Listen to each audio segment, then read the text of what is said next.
Pengadilan Agama Jakarta Selatan menggelar sidang cerai artis Tyas Mirasih dan Raiden Sujono, Senin, tanggal 20 September tahun 2021, dengan agenda kesimpulan dan putusan cerai.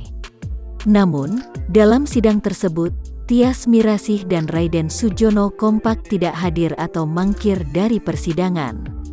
Hanya saja sidang cerai tersebut diwakili kuasa hukum Raiden Sujono, yakni Bernard Pasaribu yang menyebut perkara cerai kliennya dan Tyas Mirasih sudah diputus hakim.